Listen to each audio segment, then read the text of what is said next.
Hey guys, this week we're sponsored in part by PokerStars.net. You like to compete on the court, on the field, or in the ring? Well, now you can compete at the tables. PokerStars.net is the biggest name in poker and the biggest game in town. Sign up via PokerStars.net and get 1,000 play chips to get you started.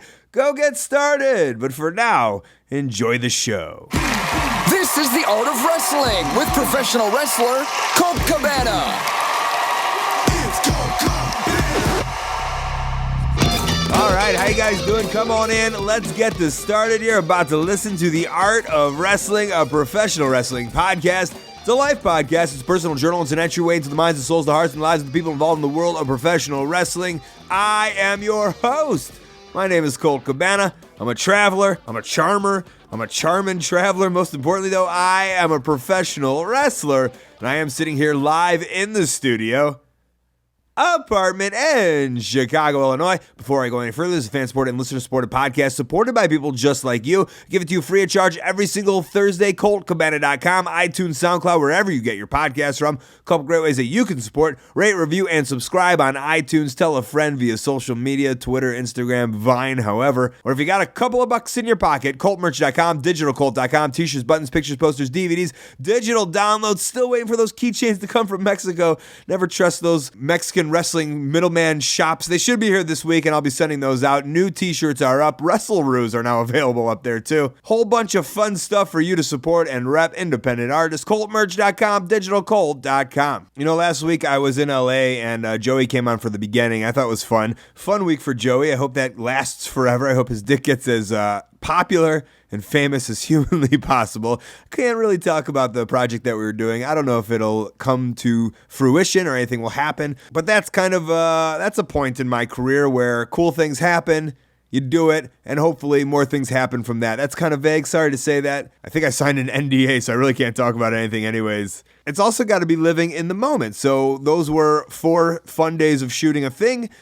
Who knows if it'll happen, right? But I was in the moment. I had a good time. I had a fun time. I made some new friends. And I did a cool thing for 4 days, which I'm excited about. I didn't get to talk much about the week before where we were shooting the documentary. Grado and Kikutaro, they did come in. We did an In the Car podcast, which is the one that will come out the week as the Wrestling Road Diaries 3 comes out. And I do want to make one note. At the freelance show, I believe with the band, the Razor Ramones that were there, who did make a song called Fun Equals Money, which will debut also on that podcast when the Road Diaries comes out. There was a dude who was with them who goes, Colt, I don't know if I should say anything. And I'm like, what do you need? What do you want? And he goes, do you remember a guy who kind of told you about comedy podcasts? I go, yes.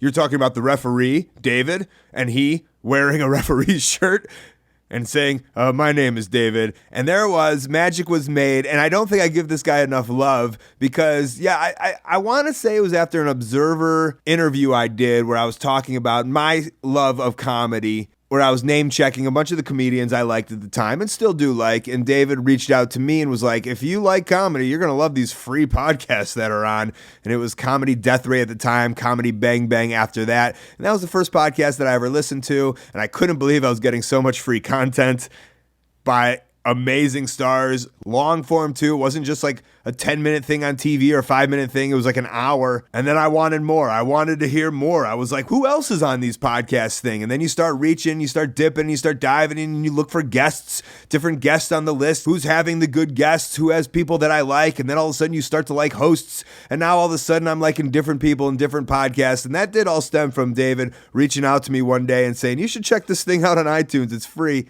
And that was a cool experience to see him in person, meet him in person. And I'd just like to say, hello, Dave. How are you doing? Hope you're doing all right. Thanks for getting this whole thing started. You can thank David Barnett, too, at home if you want. Maybe you found some of your favorite podcasts through me, and I'm just letting you know you can thank the Godfather because I found it through him. What if I wasn't podcasting? What if I wasn't wrestling?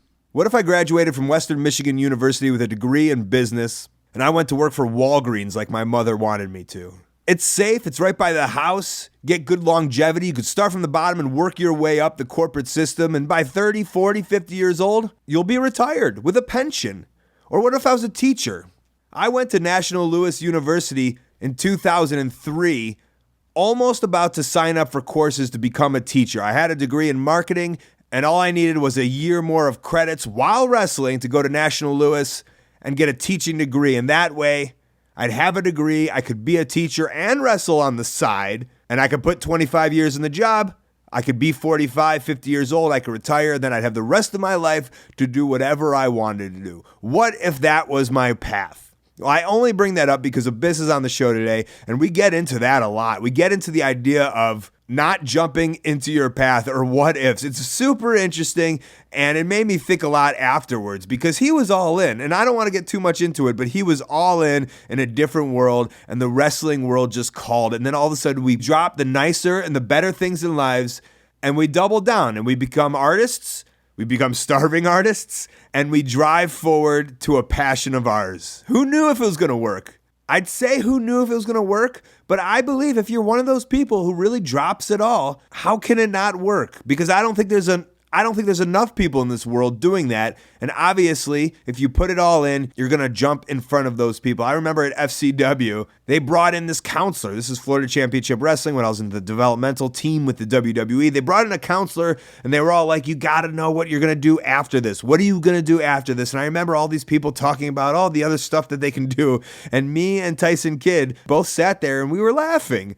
We were like, why are you... It was only him and I because we were like in pockets of teams and we were in this pocket and we were like, if you want me to have a plan B, that means I'm setting myself up for failure. And I've always believed that. And it was just Tyson and I sitting there almost shaking our head that we were in this wrestling industry trying to get to the WWE. And they're sitting there and telling us, what are you going to do afterwards? It's like, who gives a fuck? This is what I want to do. And I get it because you know what? Probably for me in 10, 15 years, I'm going to be saying to myself, oh shit, maybe I should have had some kind of backup plan. I always remember, and I quote it a lot, there was a Billy Gunn interview he once did, and he was just like so sad. This was before he got rehired and fired, that in-between spot. And he was so sad that he had been a wrestler because he's like, I don't know how to do anything else. But I was like, in my head, well, you just made a shitload of money. You can go do whatever you want to do.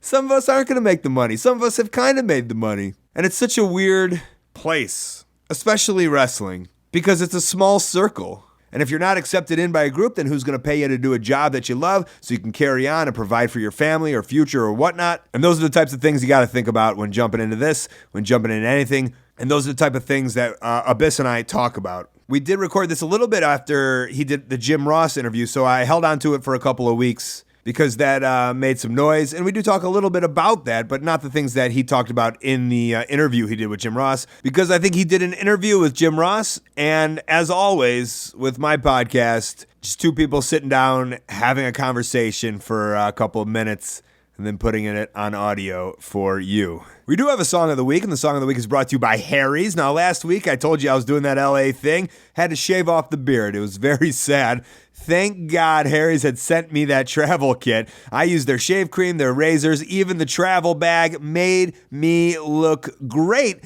You can use them too. You should use them too. They're like half the price of the big brand blades, and it's free shipping. Shipping can't be an excuse why you don't get Harry's or these blades. Those other guys are like $30 for razors. Harry's is half the price. You don't even have to ask the people to open the plexiglass at the store that you go to. Starter kit is only $15, which includes a razor, shave cream, and blades. It's only $10 if you use my code WRESTLING. For first-time users out there, you get to save a quick $5. Send Harry's as a holiday gift, a birthday gift, a podcast gift, whatever you want. Go to harrys.com now. Save $5 with the code WRESTLING on your first purchase. That's HARRYS.com. Use the code WRESTLING and start shaving better today. Song this week is by a band called the Slobber Knockers. I've played them on here before. They're a great wrestling punk band out of Pittsburgh, Pennsylvania. Facebook and SoundCloud / The Slobber Knockers, at Slobknock Band on Twitter. Abyss and I talk a little bit about the influence of Mick Foley, so let's give a little tribute to him. Sockos Modern Life. Yes, it's Sockos Modern Life with the Slobber Knockers. We'll be back with Abyss. I was covered in saliva, and that was fine by me. I used to be a superstar, my face was on TV. Now when people see me, they turn the other cheek. They think my face is stupid, they think that I'm a freak. Another day, another beer, another night, another tear. Wake up and start all over again. It's Sockos Modern Life. It's Sockos Modern Life. It's Sockos Modern Life. It's Sockos Modern Life. What happened to the good times? What happened to my friend? He used to shove me down their throats. On me he would depend. I think of all the memories, think of all the shows. We've done it all together, through all the highs and lows. Another day, another beer, another night, another tear. Wake up and start all over again. It's Sockos Modern Life. Promotional consideration paid for by the following. Hey, we're also brought to you by Topps and Topps Huddle. I grew up on Topps and Topps trading cards. I loved them. Had all football cards too. Bernie Kosar, quarterback on the Browns, looked like a Jew. I had his card.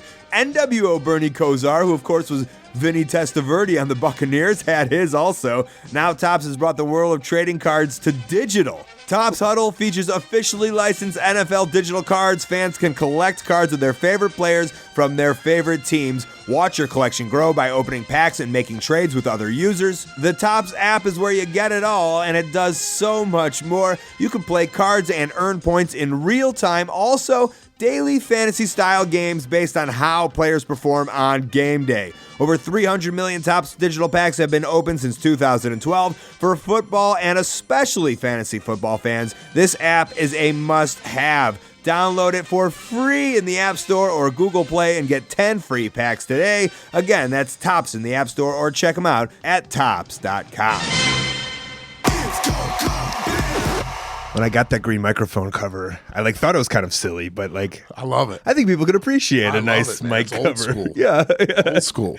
And because there's these extenders here, it looks like a long, you said a Lance Russell microphone, but these are things that help the audio, but it also makes it really weird and long microphones. Like those old video or those old game shows where they had the 2-foot-long microphone. Very Bob. But was Bob Barker the only one? Can you name another game show that had the those? Dating game? That guy had a real long one. Oh, he did, remember didn't that? he? Yeah. And he also had a real long one, didn't he? That's he always got a lot of great dates. Yeah. Well, it's about time. Yeah, we've been trying to do this for at least a few years now. At least a few years. Yeah. And stars of the moon have aligned. Yeah, and I'll tell you when exactly. There was that weird Norm Connors show. In Pittsburgh. Weird. I'm sorry. IWC. It probably wasn't Norm Connors anymore.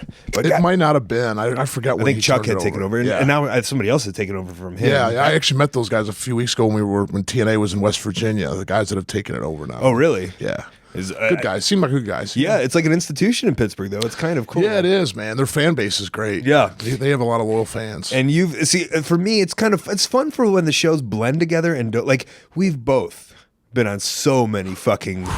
I wish I could remember half of them. And I'm not talking together, just like shows in general. Oh yeah, like I told you in the elevator, man. You are the busiest man in professional wrestling, bar none. I think you might have the busiest schedule of anybody in this business. But you've got today. Oh God, I hope they're coming after me. I don't know if they can hear that. We are in Philly today. I looked at my. I have a couple more trips left, and I've done 150,000 miles. Are you one of those guys who counts on the... Yeah. You're into it? What do you fly?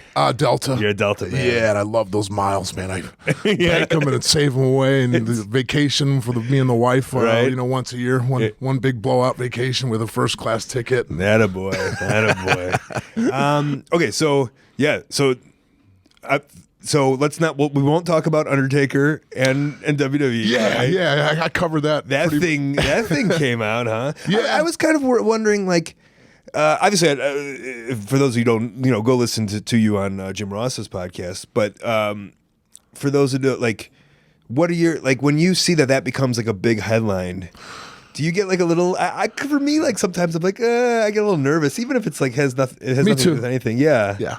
I never thought it was that big of a story. Right. And when JR's podcast dropped, God, the next day it was everywhere. Mm-hmm. And it was a big headline, and I was quite honestly taken back by it a little bit. I never thought it was that big a deal.